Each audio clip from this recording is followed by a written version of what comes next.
আজ আমরা দর্শন করব দেবী মহামায়া রক্তবীজ অসুরকে বধ করার পর যেখানে অধিষ্ঠান করছেন মাতা লক্ষ্মী মহাদেবী বিন্ধ্যবাসিনী রূপে, এবং দেবী মহামায়ার আরেক রূপ মা কালী, এবং অত্যাচারী কংসের হাত থেকে ছিটকে বেরিয়ে আসা যশোদা মায়ের সদ্যজাত কন্যা যোগমায়া বিন্ধ্য পর্বতের গুহায় যে জায়গাতে অধিষ্ঠান করছেন সেই পুণ্যভূমি।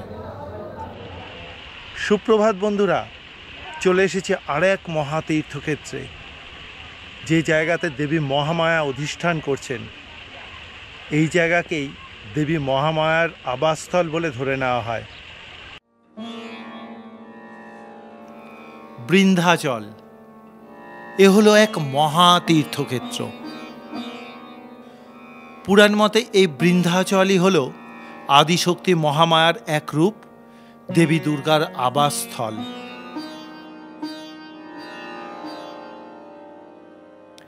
গঙ্গা নদীর ধারে ভারতবর্ষের উত্তরপ্রদেশ রাজ্যের মির্জাপুর জেলায় বহু প্রাচীন শহর এই বৃন্ধ্যাচল। মনে করা হয় বৃন্ধ্যাচল নামটি এসেছে এই অঞ্চলে ঘিরে থাকা বৃন্ধ্য পর্বত থেকে। আবার কেউ কেউ বলে থাকেন পুরাকালে এই অঞ্চলের নাম ছিল বিদ্যাঞ্চল, সেখান থেকেই এই নামের উৎপত্তি বৃন্ধ্যাচলের। দুর্গা সপ্তশতীতে এই স্থানের মাহাত্ম্য পাওয়া যায়। হাজার বছরের প্রাচীন এই পুণ্যভূমির রাস্তাঘাট দেখলে আজও বোঝা যায় এই স্থান কত বছরের পুরনো এক জনপদ। বনবাসকালে ফেরার পথে প্রভু শ্রী রামচন্দ্র এবং সীতামাতা এই স্থানে বিশ্রাম নিয়েছিলেন। এ হলো এক মহাপুণ্যভূমি। এবারে বলি এখানে আসবেন কি করে। ভারতবর্ষের বিভিন্ন প্রান্ত থেকে সরাসরি মির্জাপুর জংশন স্টেশনে এসে এখান থেকে 6 কিলোমিটার দূরেই এই বিন্ধ্যাচল ধাম। কিন্তু মন্দিরের সবথেকে কাছে হলো বিন্ধ্যাচল স্টেশন। হাওড়া থেকে সরাসরি বিন্ধ্যাচল আসার জন্য 3টি ট্রেন আছে। 1 চম্বল এক্সপ্রেস, 2 শিপ্রা এক্সপ্রেস এবং 3 নম্বর হলো হাওড়া মুম্বাই মেল। আমি খুব সকাল সকাল বৃন্ধ্যাচলে পৌঁছে একটি হোটেল নিয়ে নিয়েছিলাম প্রতিদিন 600 টাকা ভাড়ায়। ডবল বেডরুম, অ্যাটাচ বাথরুম সহ ভালোই ব্যবস্থা ছিল। হোটেলে ফ্রেশ হয়ে বেরিয়ে পড়লাম পাশেই মন্দির দর্শনে। প্রথমে পৌঁছেছিলাম পুণ্যতোয়া মা গঙ্গার জল একটু মাথায় দিতে।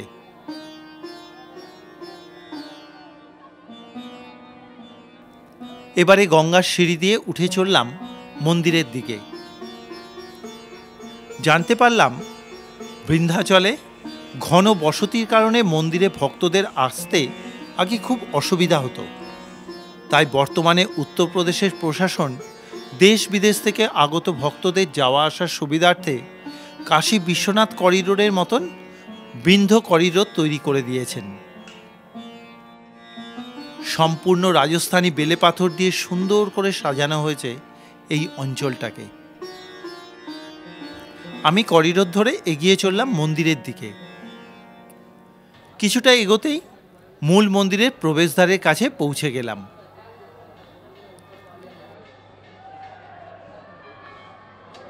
মন্দিরে ঢুকতে ঢুকতেই প্রচুর ডালার দোকান পেয়ে যাবেন। মাকে পুজো দেওয়ার জন্য এখান থেকে ডালা নিয়ে নিতে পারবেন। এবারে আমি মন্দির কম্পাউন্ডের মধ্যে ঢুকে পড়লাম। তখন এখানে মন্দিরের ঘণ্টার শব্দ আর ভক্তদের কোলাহলে মন্দির চত্বর গমগম করছে।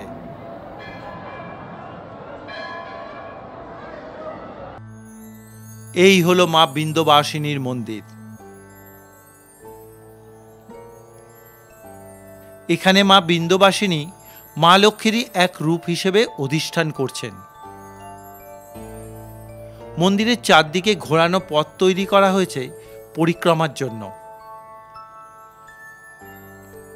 মন্দির চত্বরে বেলে পাথর দিয়ে সুন্দর করে সাজানো হয়েছে এবং মন্দিরের জায়গাও অনেকটা বাড়িয়ে দেওয়া হয়েছে। আমি এবারে পুজোর জন্য একটা দোকান থেকে ডালা কিনে নিলাম। কথাবার্তা বলে এখানকার এক পুরোহিতের সঙ্গে চললাম পুজো দিতে গর্ভ মন্দিরে। তখন মন্দিরের সামনে ভক্তদের লম্বা লাইন, সবাই মা বিন্ধ্যবাসিনীর জয়ধ্বনি দিচ্ছেন।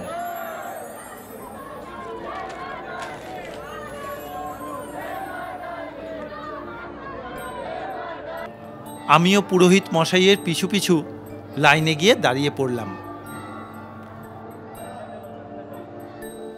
কিছু দূর এগোতেই গর্ভমন্দিরের প্রবেশদ্বার দেখতে পেলাম। জানতে পারলাম গর্ভমন্দিরের ভেতরে ছবি তোলা যাবে না। এরপরে ছোট্ট দরজা দিয়ে ঢুকে পড়লাম গর্ভমন্দিরে। ঢোকা মাত্রই অনুভব করেছিলাম এই বিন্ধ্যবাসিনী মায়ের আধ্যাত্মিক অনুভূতি। ভক্তজনের বেশি ভিড় থাকায় গর্ভমন্দিরে বেশিক্ষণ থাকতে পারিনি ঠিকই, কিন্তু যেটুকু ছিলাম মায়ের দর্শনে মন শান্তিতে ভরে উঠেছিল। মনে পেয়েছিলাম অপূর্ব এক শান্তি।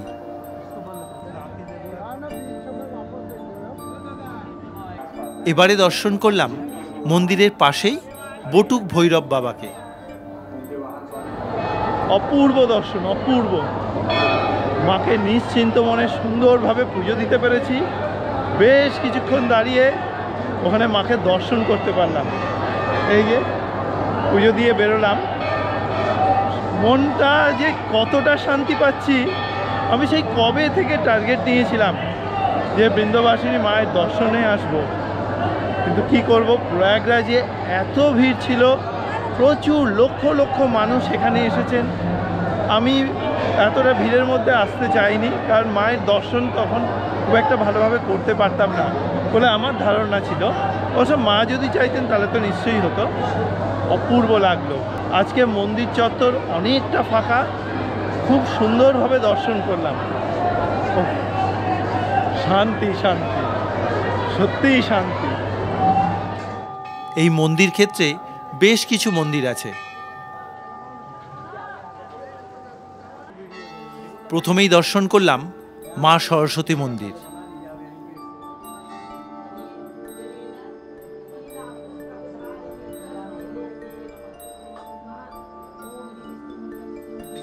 এরপরে চললাম পঞ্চমুখী মহাদেবকে দর্শন করতে।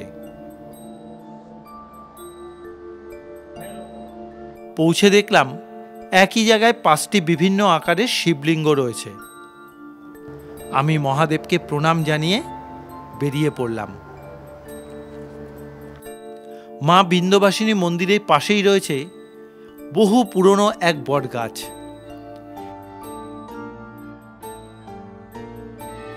এখানে ভক্তজনেরা তারা তাদের মনস্কামনা মাকে জানিয়ে গাছে তাগা বেঁধে যান। আজকের এই বিন্ধ্যবাসিনী মন্দির দর্শন আপনাদের কীরকম লাগছে অবশ্যই করে একটা মতামত জানাবেন কমেন্ট বক্সে, কারণ আপনাদের প্রতি কটা মতামত আমাকে অনেক বেশি উৎসাহ দেয় বিভিন্ন তীর্থক্ষেত্রে ছুটে চলার জন্য। यहाँ माँ विंध्यवासिनी का मंदिर जो है ये हजारों वर्षों लाखों पूर्व से है। यहाँ पे माँ के भक्त जिस भी मनोकामना से आते हैं, जो भी मनोवांछित इच्छा होती है, सभी इच्छा की पूर्ति यहाँ पे भगवती करती हैं। माँ भगवती का पूजन महालक्ष्मी, महाकाली, महासरस्वती तीनों रूप में होता है। और मेन माँ विंध्यवासिनी का मंदिर जो है उनको महालक्ष्मी के स्वरूप में पूजा जाता है। और यहाँ पे त्रिकोण दर्शन है। त्रिकोण दर्शन का यहाँ पे महत्व है, जो कि यहाँ पे महालक्ष्मी, माँ विंध्यवासिनी, उसके बाद महाकाली, माँ सरस्वती, अष्टभुजा देवी जो पहाड़ पे हैं उनको सरस्वती के रूप में पूजा जाता है, जो कि कंस के हाथ से, जो उनकी छठवीं बहन थी कृष्ण की, यशोदा की पुत्री, जो कंस के हाथ से छूटी हुई थी, वही यहाँ पे आके गिरी हुई हैं। उनको यहाँ पे उनको योग माया बोला जाता है। माँ विंध्यवासिनी स्वस्वरूप अपने सर्वांग रूप में विराजमान है। यहाँ पे भगवती अपने सर्वांग रूप में भक्तों को दर्शन देती हैं। देश में 51 शक्तिपीठ हैं हमारे, 51 शक्तिपीठों में से ये सर्व सिद्धि पीठ है। इनको शक्तिपीठ नहीं कहा जाता है। शक्तिपीठों में आपके सती के 51 अंग गिरे हुए हैं, जहाँ पे एक भिन्न भिन्न अंगों की एक अंगों की पूजा होती है। और यहाँ पे माँ विंध्यवासिनी के पूरे सर्वांग रूप से ऊपर से नीचे तक सर से लेके पाँव तक की पूजा होती है उनकी। আমি ভালো করে মন্দির প্রাঙ্গণ ঘুরে দেখে নিলাম।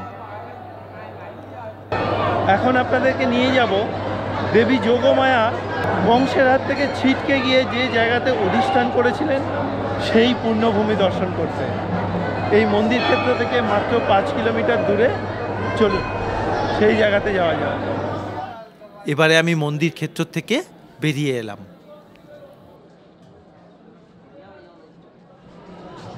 আমি মন্দিরে প্রবেশ করেছিলাম 4 নম্বর দ্বার দিয়ে, অর্থাৎ গঙ্গার ধারে যে দ্বারটা রয়েছে সেই দ্বার দিয়ে। এখন আমি ফিরে এলাম হচ্ছে 2 নম্বর দ্বার দিয়ে। এখান থেকে আমার হোটেলটা কাছাকাছি হবে, কারণ আমাকে তো এই প্রসাদটা রেখে তারপর যেতে হবে। খুব সুন্দর করে সাজানো, নতুন করে মন্দির চত্বর যেভাবে সাজিয়ে তোলা হয়েছে, সমস্ত ভক্তদের জন্য অনেক সুবিধার ব্যবস্থা হয়েছে। এত চওড়া রাস্তা, এত কিছু, খুব সুন্দর, খুব সুন্দর। হোটেলে প্রসাদের ব্যাগটা রেখেই বেরিয়ে এলাম। सवारी कितना है? हम तो अकेले हो। आप तो बैठो, आप और सवारी हेरेंगे। ঠিক আছে, চলো। এখান থেকে 5 কিলোমিটার দূর বলে একটা অটো ধরে নিলাম। অটোতে 20 টাকা মাথা পিছু নেয়। এবারে যাই অটো করে, বেশিক্ষণ লাগবে না, অল্প সময় লাগবে। আমি ব্রেক করে করেই বাকি দুটো জায়গায় গেছিলাম। এবারে আমি প্রথমে যাব কালীখো মন্দিরে। আমাদের অটো বৃন্দাচল থেকে বেরিয়ে প্রয়াগরাজ হাইওয়েতে উঠল। এইভাবে প্রায় মিনিট 20 চলার পর আমি দূর থেকে বিন্ধ্য পর্বতকে দেখতে পেলাম। আরও কিছুটা গ্রামের মধ্যে দিয়ে রাস্তা দিয়ে এগিয়ে পৌঁছে গেলাম। আমি এখন এসে পৌঁছে গেলাম কালীখো মন্দিরের কাছে। এখানে বিন্ধ্য পর্বতের পাদদেশে জঙ্গলময় পরিবেশে এই মন্দিরের অবস্থান।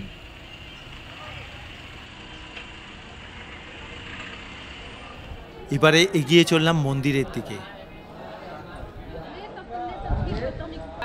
কিছুটা হেঁটে আসতেই পড়ল মন্দিরে যাওয়ার প্রবেশদ্বার।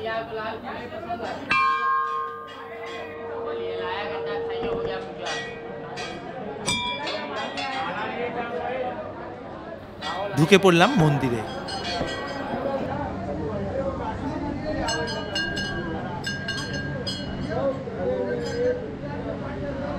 প্রথমেই দর্শন করলাম ভদ্রকালী মাতাকে, তারপর দর্শন করলাম বজরংবলীকে, এরপরে দর্শন করলাম স্বয়ং মহাদেবকে। এবারে এগিয়ে চললাম মুখ্য মন্দিরের দিকে।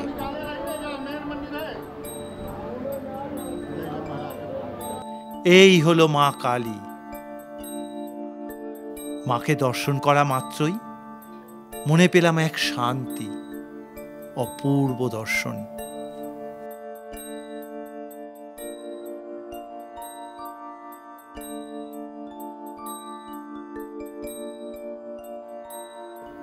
পাশে আছেন বটুক ভৈরব এবং চামুণ্ডা দেবী। মূল মন্দিরেই পাশে আছে মা জলা দেবী। এরপরে আমি এই পূর্ণভূমির সমস্ত জায়গাটা ঘুরে ঘুরে দেখলাম। এবারে এই মন্দিরের মহারাজ আমাকে মায়ের মহাপ্রসাদ এনে দিলেন। আশীর্বাদ হিসেবে এটা আমার কাছে এক বড় প্রাপ্তি। আমি মা কালীকে প্রণাম জানিয়ে মহারাজকে বিদায় জানিয়ে বেরিয়ে পড়লাম। এরপরে যাব হচ্ছে দেবী মহামায়া কংসের হাত থেকে ছিটকে বেরিয়ে এসে যেই জায়গাতে এখন অধিষ্ঠান করছেন সেই জায়গাতে। চলুন। মন্দির ক্ষেত্র থেকে বেরিয়ে পড়লাম টোটো ধরবো বলে।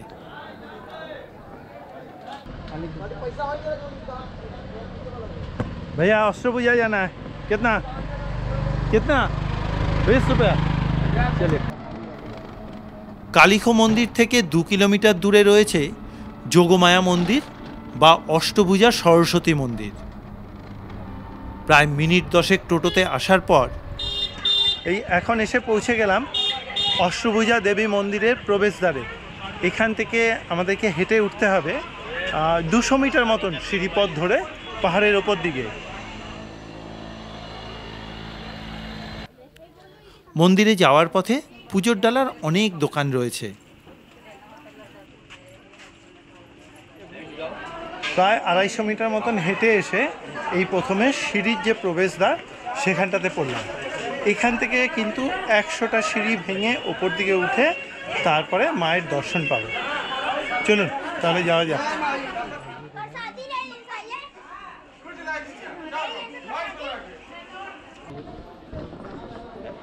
সিঁড়িতে ওঠার মুখেই কিন্তু প্রসাদের দোকান পাওয়া যাবে।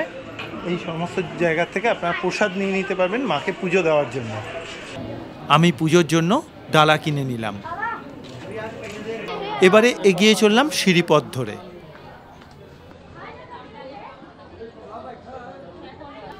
আপনাদের জানিয়ে রাখি, যারা এই 100টা সিঁড়ি ভেঙে পাহাড় চড়তে পারবেন না তারা রোপওয়েতে মন্দিরে পৌঁছতে পারবেন।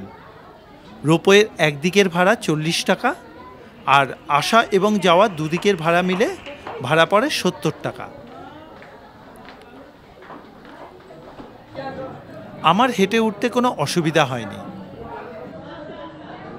দলে দলে মানুষজন হাঁটাপথেই মায়ের দর্শনে যাচ্ছেন। সিঁড়ি খাড়াই হলেও মাঝে মাঝে দাঁড়িয়ে বিশ্রাম নেওয়ার জন্য জায়গাও আছে। ভালো লাগলো এই পরিবারকে দেখে। সন্তান তার জন্মদাত্রী মাকে ধরে ধরে নিয়ে চলেছেন যোগমায়া দর্শনের উদ্দেশ্যে। দেখতে দেখতে সম্পূর্ণ সিঁড়িপথ শেষ করে পৌঁছে গেলাম মন্দির প্রাঙ্গণে। এই মন্দিরটি বিন্ধ্য পর্বতের একদম চূড়ায় অবস্থান করছে।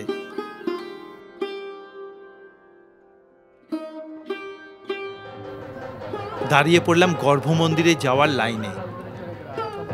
পুরো মন্দিরটি পাথরের ব্লক দিয়ে তৈরি করা হয়েছে। প্রবেশপথের একদিকে মহাদেব অধিষ্ঠান করছেন। এই জায়গাতে মন্দির হলেও প্রকৃতপক্ষে একটি গুহার মধ্যে মা অধিষ্ঠান করছেন।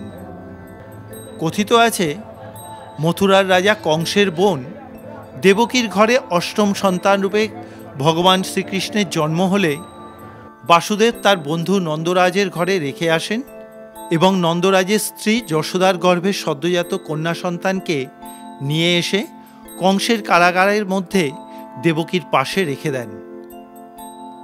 এদিকে কংস দেবকীর কন্যা সন্তান হয়েছে জানতে পেরে কংস সেই সন্তানকে মারার জন্য কারাগারে এসে শিশুকন্যাকে তুলে নিয়ে দেওয়ালের দিকে ছুঁড়ে দিতেই সে অদৃশ্য হয়ে যায়।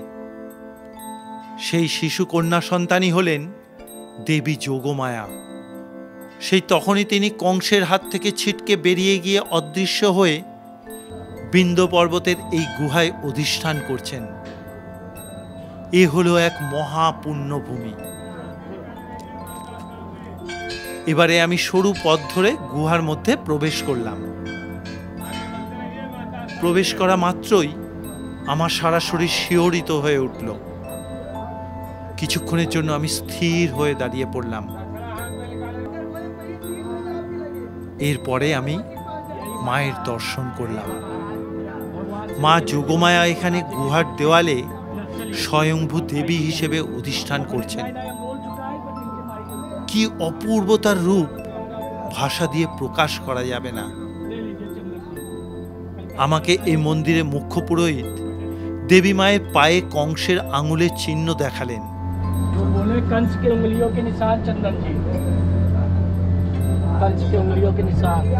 আমি নির্বাক দৃষ্টিতে দেখতে দেখতে অবাক হয়ে গেছিলাম।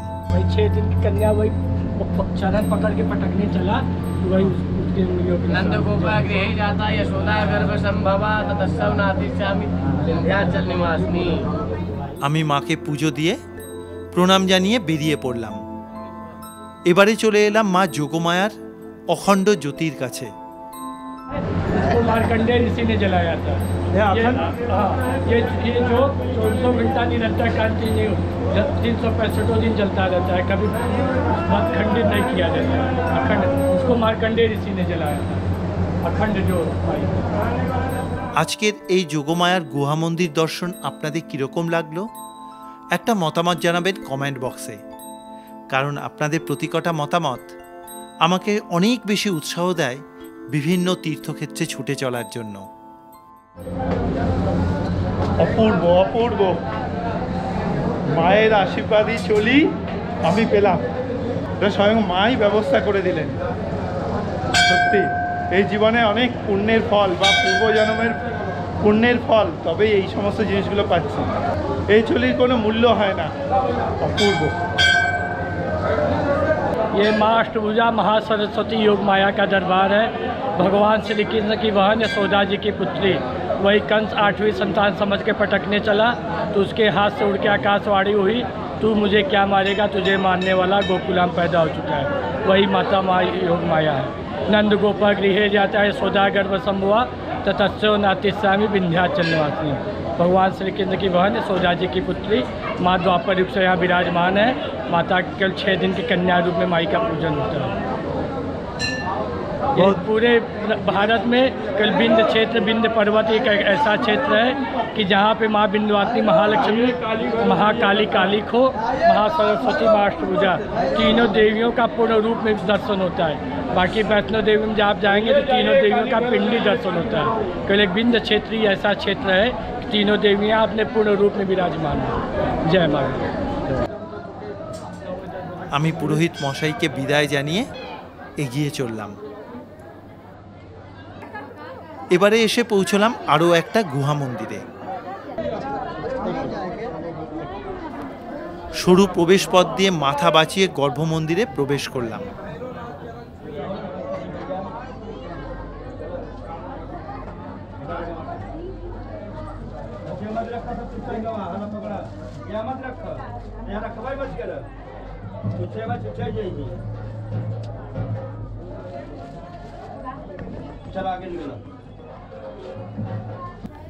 এখানে অধিষ্ঠান করছেন দেবী পাতাল কালী। অসুর নিধনকালে দেবী ভগবতী কালিকা রূপ ধারণ করেছিলেন। আমি মাকে প্রণাম জানিয়ে গর্ভমন্দির থেকে বেরিয়ে এলাম।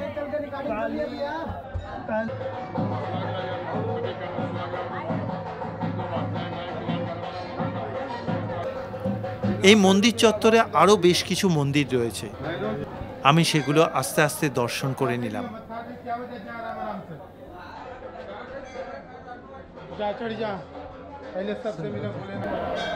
এবারে সিঁড়িপথ ধরলাম ফেরার জন্য। আজকের এই বিন্ধ্যবাসিনী ক্ষেত্র দর্শন আপনাদের কীরকম লাগলো অবশ্যই একটা মতামত জানাবেন কমেন্ট বক্সে, কারণ আপনাদের প্রতি কটা মতামত আমাকে অনেক বেশি উৎসাহ দিয়ে থাকে এই রকম বিভিন্ন নতুন নতুন তীর্থক্ষেত্রে পৌঁছে যাওয়ার জন্য। আজকের মতন ভিডিও এখানেই শেষ করছি। দেখা হবে আগামী পর্বে নতুন এক তীর্থক্ষেত্রে। ততক্ষণের জন্য বিদায়। সবাই ভালো থাকবেন, সুস্থ থাকবেন।